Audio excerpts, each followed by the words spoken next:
करी नष्ट करी से जो आईन करचंती खଣି आईन विरोध में सीपीआई सांबादिक सम्मेलन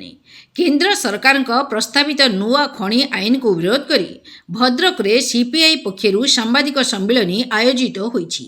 सीपीआई भद्रक जिल्लार नेता सुशांत कुमार जेना सम्मेलन में सरकार खଣି नीति को तीव्र विरोध करने सहित विभिन्न दाबी उपस्थापन करथिले।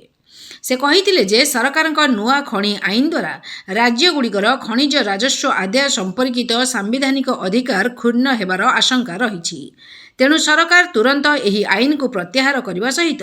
राज्यगुड़िकर खनिज राजस्व आदाय अधिकार सुरक्षित रखिबा आवश्यक। साधारण गरीब लोक और आदिवासी एमानंको जीवन जीविका को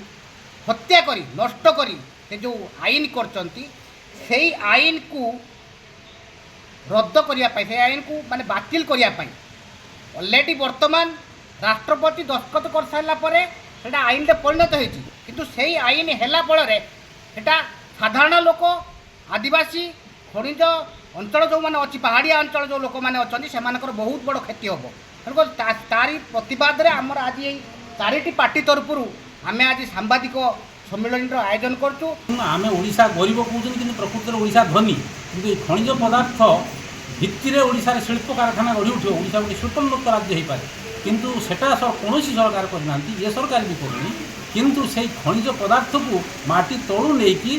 बिक्री करके आदानी अंबानी भली पुंजीपति श्रेणी कॉर्पोरेट मानकर लाभ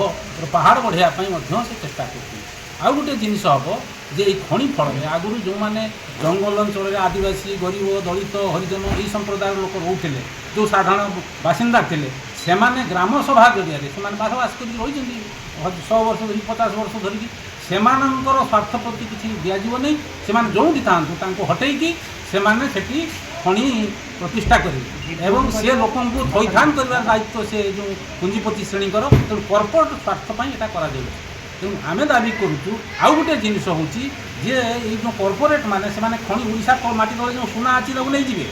ताकू नहीं विशेष करके रेयर अर्थ एलिमेंट जो रेयर अर्थ एलिमेंट ओडिशा रे अच्छी एवं बाहरी ताकू नहीं जिते इलेक्ट्रोनिक्स जिनपत्र जी उन्नत माने युद्ध सरंजाम कंप्यूटर मोबाइल गुड़ा लगे तेणु ताकू बहुत लाभ अच्छी तेणु ताकू नापी आदानी आखी तेणु सरकार तांकू लोभा देवाई सरकार तो से पुंजी से टंका चांदा माने जो इलेक्ट्राल फंड पाई ये सरकार बर्तमान गादी जाइए लोक माने 500 टंका भोट कर तेणु तांकर स्वार्थ रक्षा कर जो गरीब लोक मानी किसी ना ये पुंजीपति श्रेणी स्वार्थ रक्षापी से चाहते आ या द्वारा परिवेश प्रति किसी नजर ना खनि खोला हो विषाक्त माटी पानी सब जाऊँगी लोक मान जीवन जीविका नई दूषित हो तेणु लोक मान पहाड़ धसुची माने भूस्खलन हो तेणु यही बहु असुविधा से क्रिएट कर सरकार जो आईन करचंती से आईन हेबा फल देशर आदानी अंबानी बड़ बड़ कॉर्पोरेट कंपनी स्वार्थ व्यतीत साधारण गरीब लोक आदिवासी लोक जो जंगल अंचल जो लोक मैंने रोचंती से जीवन जीविका उपरे बहु बड़ प्रभाव पड़ो। तापर आउ गोटे कथा होची आम ओडिशा रे थिबा खनिज संपत्ति जे तार जुग जुग धरी जो रही पहाड़ रही खनि रही जंगल रही सेटा आम साधारण लोक जनगणक आवश्यकता अच्छी किंतु ये जो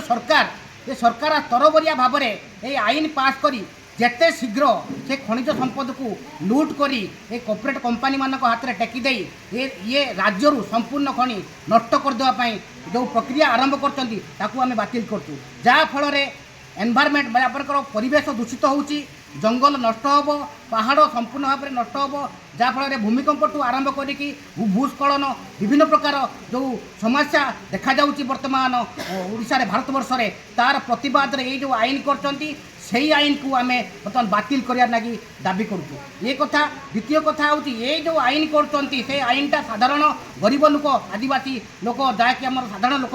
कार्यकारी होगापाई आम दाबी उपस्थापन करूँ। ये आईन से